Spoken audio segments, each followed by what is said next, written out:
Am I the a-hole for refusing to pay a friend who paid for my wedding dress? Original post.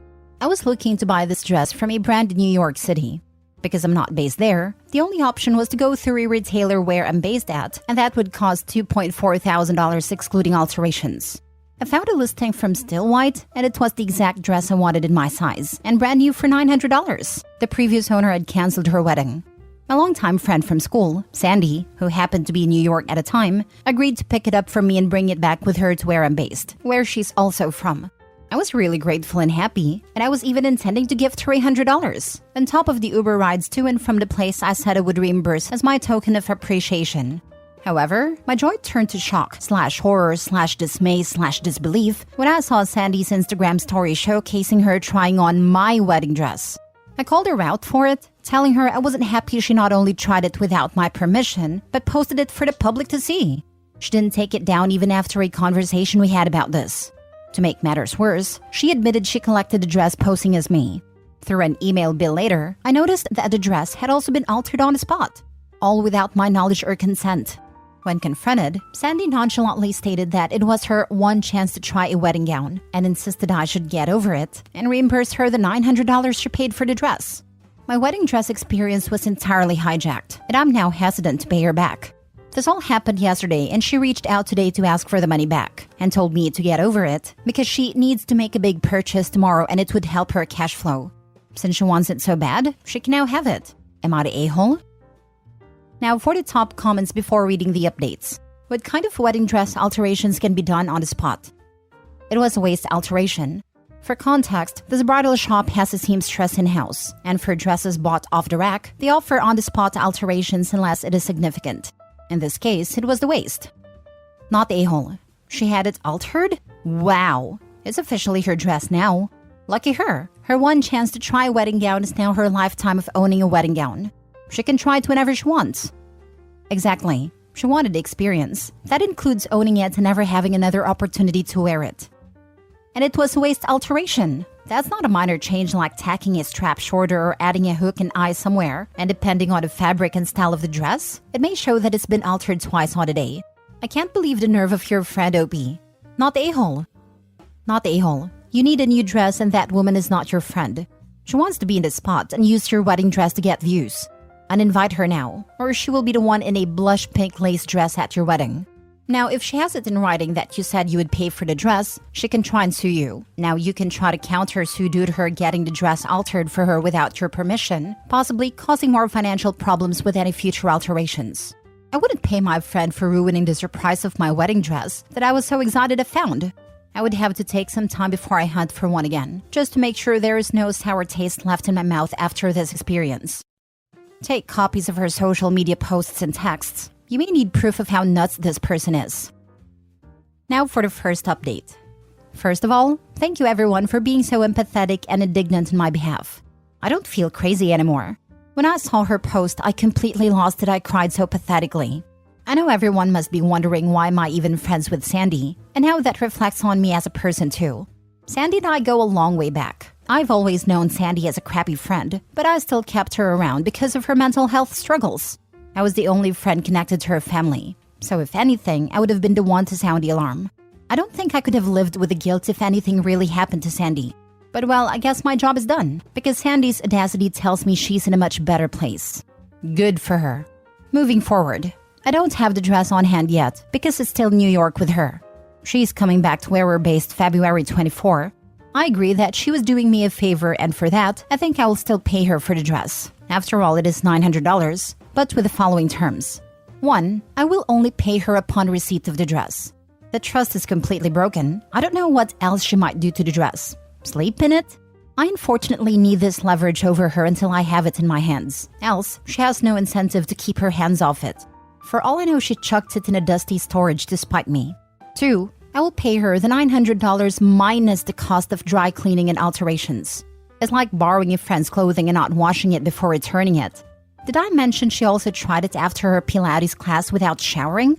I think this arrangement is fair and I would not owe her anything. 3. I will end this friendship. To be honest, I think if Sandy and I met as adults, we wouldn't be friends. The friendship has run its course, and I think I did the best I could in this friendship. She for real said I'm pulling an Anna Sorokin on her. Sandy called me a con artist and isn't even sorry that she rayed all over my parade. Friend? Human? 4. She's uninvited. Need I say more? Now for the last update. Sandy had actually told me there were lipstick stains on the dress and offered to buy a stain pen. Later, I found out from the shop owner that the stains were actually caused by Sandy. So Sandy not only lied blatantly, but tried to cover up her vile behavior by coming across helpful. I have since reverted to Sandy and gave Sandy 2 options. 1. Sell it to me at half the cost to cover alterations and dry cleaning. Or 2. Sell it to someone else. She chose option 2 and showed no true remorse. End of story in friendship. She handled this so much better than I would have. I have no plans to get married, but if someone altered my bridal dress to fit them, I would do some unspeakable things. I wouldn't even offer to buy the dress from her. She could eat it for all I'd care. It's hers now. Now she can experience having a wedding dress for her entire life. The same way she can experience being put on blast and blocked by probably the only friend she had.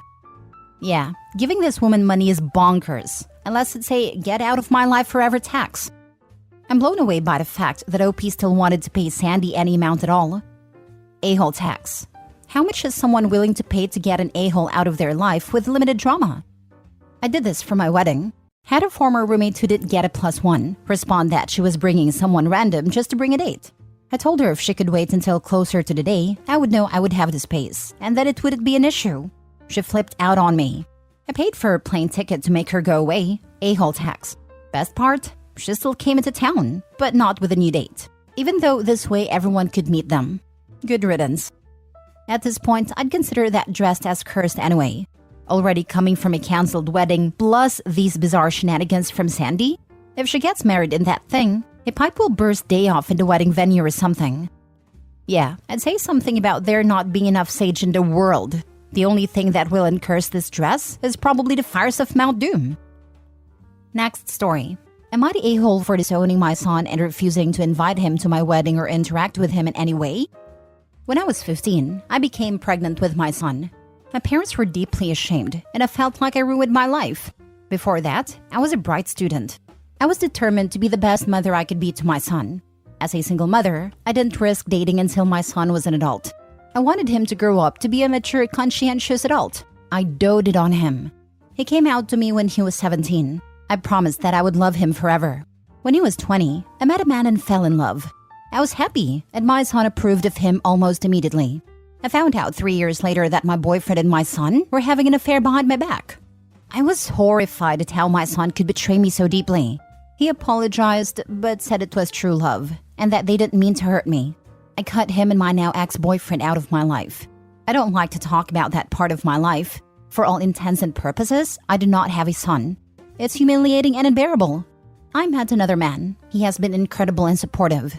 I realized that I did not know what real love was until I met him. He and I married in a beautiful ceremony this past autumn. My son has been trying to contact me. He is still with my ex. I have blocked him out of my life. Some of my friends, who have known me and my son for decades, have begged me to get back in touch. Apparently, his life is falling apart and he misses me. They said he was young when he made a mistake. I refused. Am I the a-hole? Now for the comments. What the heck did I just read? The clown show that was my life. Honest to God, I did not want to believe what happened. Maybe it went on for so long because I was blind. Oh, hon, I am so sorry that happened to you.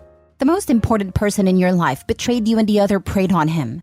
Though that doesn't excuse what your son did because he was a full-grown adult. It is okay to mourn the loss of your son, but you absolutely have no obligation to forgive him. I hope that you can heal, move on, and have the happiest life you deserve. Good luck, Opie. Forgiveness is not acceptance. Forgiveness is for you. It doesn't mean you have to let him into your life. Enjoy your life with a man who cherishes you. I wish you a happy life. Nah, keep him out. He's an adult and there is no reason you need to chat with him. Keep your peace and love your life. He is an adult and made his choices as I've made mine. Sometimes I wonder if I did make the right choice when I remember that he was once a little baby that barely fit in my arms and who would giggle at everything. I mourn my son, but he's not dead. He's just a terrible person. I have a brother I feel this exact way about. I remember how close we were. Best friends forever. And now I hate him. And every time I see or hear from him, I remember a little less and hate a little more. Nobody in my family can relate, but I would rather have those memories than lose them to the person that exists today. I would suggest you do the same. It'll always be painful, but if the wrong he did to you hasn't been changed, there's not much more you can do than put it out of mind and remember the good times. Otherwise, it'll just keep hurting and flood out the memories you have. Not the a-hole. He betrayed you in the worst way possible. It doesn't matter if it was true love with a man old enough to be his father. I doubt it. And more red flags.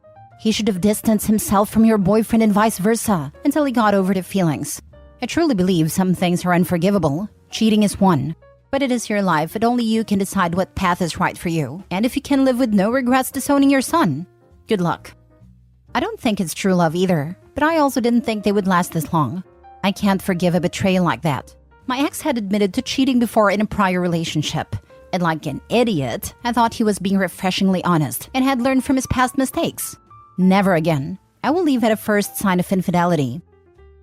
Last story. Am I the a-hole for telling my brother's now ex-fiancé the truth of why my parents don't talk to him, which resulted in their breakup? My parents haven't spoken to my brother in over a decade. This is their choice. They have essentially disowned him. There are multiple reasons that they did this and have refused to speak to him, but there is one massive incident that they have not gotten over. My parents saved up a large amount of money that was to be split between my brother, my sister, and me for our college fund. At a time, he was supposed to go to college 10 years ago. His share was a little over $60K. My brother faked an acceptance letter and used that to access the money with full understanding that this was for his college education. He somehow convinced my parents to give him full access to the money as a lump sum. He then used it to invest in a friend's get-rich-quick pyramid scheme business that went under in less than a year. When my parents learned that he didn't even apply to any college and lied to get the money, they cut him off. Over the years, he's gotten involved in other schemes and still owes his ex-best friend $35K in debt from gambling on alt crypto coins. All these things have just convinced my parents he's a reckless manipulator, and they essentially pretend he just doesn't exist.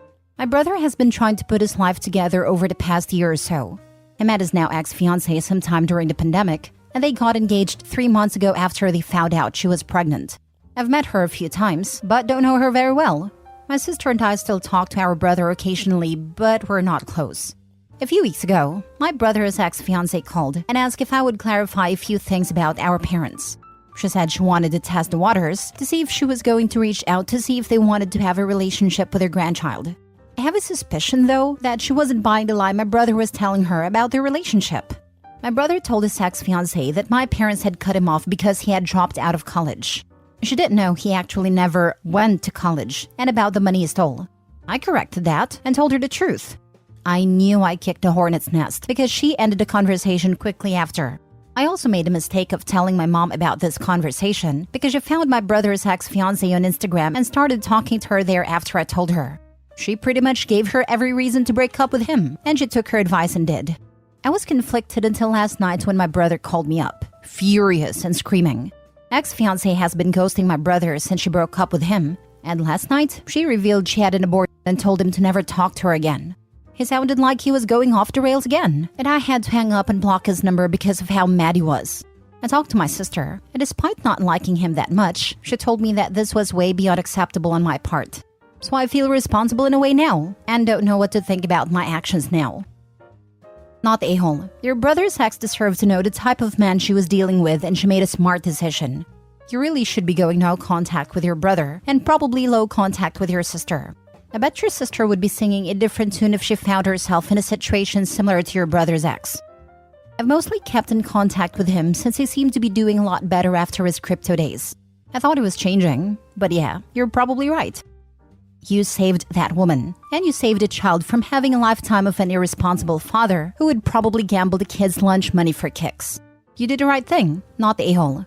By the way, your parents are awesome. On Reddit, usually the story ends up with everyone's college funds gambled away and the parents on the verge of living in a tent from enabling the loser brother his whole life. Not the a-hole. She asked you about your brother's relationship with your parents.